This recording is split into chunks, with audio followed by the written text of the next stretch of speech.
Olá, gente, tudo bem com vocês? Professora Adriana Martins para mais uma aula de língua portuguesa. Hoje nós vamos ver as vozes verbais, mas antes peço que vocês curtam o nosso canal, curtam os nossos vídeos, se inscrevam e comentem muito o que vocês estão achando dos nossos vídeos. Então, as vozes verbais, ou as vozes do verbo, são como os verbos se apresentam na oração, a fim de determinar se o sujeito pratica ou recebe a ação. Então, elas são três: é a voz ativa, a voz passiva e a voz reflexiva. Então, a voz ativa é quando o sujeito pratica a ação. Então, nessa oração, nessa voz, a gente vai ter um verbo que indica ação. Vamos aos exemplos. Bia tomou o café da manhã logo cedo. Então, quem tomou o café? Bia. Então, ela é um sujeito que está praticando uma ação, a ação de tomar café. Aspiramos a casa toda. Então, nós temos um sujeito oculto, né? Nós aspiramos a casa toda. Já fiz o trabalho. Eu já fiz o trabalho. Mais uma vez, eu tenho um sujeito oculto e um verbo que indica a ação. Então, a voz passiva, o sujeito, ele não pratica a ação, ele sofre. Então, a gente diz que esse sujeito, ele é paciente. Vamos ao exemplo. A vítima foi vista ontem à noite. Aumentou-se a vigilância desde ontem.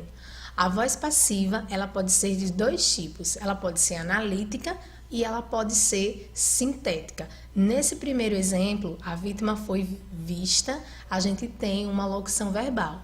Então, a gente tem uma voz passiva analítica. No outro exemplo, aumentou-se, nós temos a partícula se. Então, a gente tem uma voz passiva sintética. Vamos ver bem detalhadinho. Então, a voz passiva analítica, ela é formada por um sujeito paciente, um verbo auxiliar, ser, estar, ficar, entre outros, né? Mas o verbo principal conjugado no particípio mais agente da passiva. Se vocês tiverem alguma dúvida sobre essas formas de locução verbal, infinitivo, gerúndio e particípio, nós também temos vídeo aqui no canal, viu? É só voltar lá nos blocos anteriores e vocês encontram essa explicação também. E o agente da passiva, que ele é o sujeito aí que está praticando essa ação nessa oração. E ele sempre vai vir lá no finalzinho da frase e sempre acompanhado de uma preposição. Então, o café da manhã foi tomado por Bia logo cedo. Então, observe que agora a Bia, ela não é mais o sujeito. Ela não está mais praticando, não é o sujeito que pratica a ação, ela sofre. Então, por Bia seria o nosso agente da passiva. Foi tomado a nossa locução verbal. Então, aí eu tenho uma voz passiva analítica. A casa toda foi aspirada por nós. Então, mais uma vez eu tenho uma locução verbal, foi aspirada por nós, um agente da passiva. A voz passiva sintética. A voz passiva sintética, também chamada de voz passiva pronominal, por conta desse pronomezinho se, também a gente tem um vídeo onde a gente fala sobre sujeito indeterminado, que também tem uma explicação sobre essa partícula se. Então, se tiver qualquer dúvida, volta lá também. Ela é formada pelo verbo conjugado na terceira pessoa, pode ser no singular e pode ser no plural, e o pronome apassivador mais um sujeito paciente. Então, tomou-se o café da manhã logo cedo, aspirou-se a casa toda. Uma forma de você identificar uma dicasinha da voz passiva sintética para a voz passiva analítica é que a voz passiva sintética, ela sempre vai iniciar aí com um verbo mais essa partícula ser, e a analítica, ela vai ter o agente da passiva e uma locução verbal. E a última voz é a voz reflexiva. Nessa, o sujeito ele vai sofrer e praticar a ação ao mesmo tempo.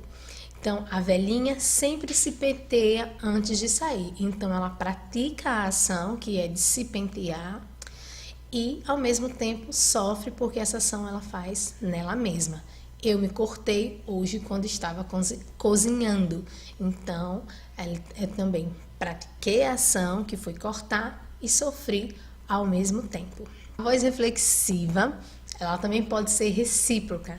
Isso acontece quando o verbo reflexivo indica reciprocidade, ou seja, quando dois ou mais sujeitos praticam e sofrem a ação ao mesmo tempo.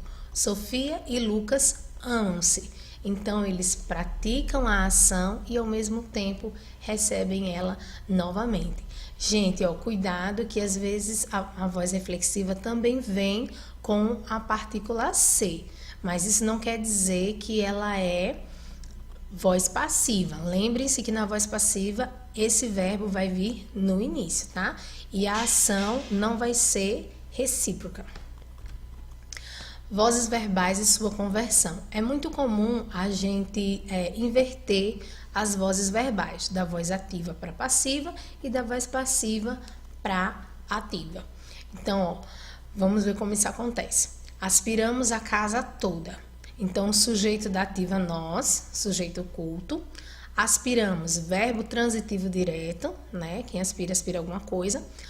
Objeto direto, a casa toda.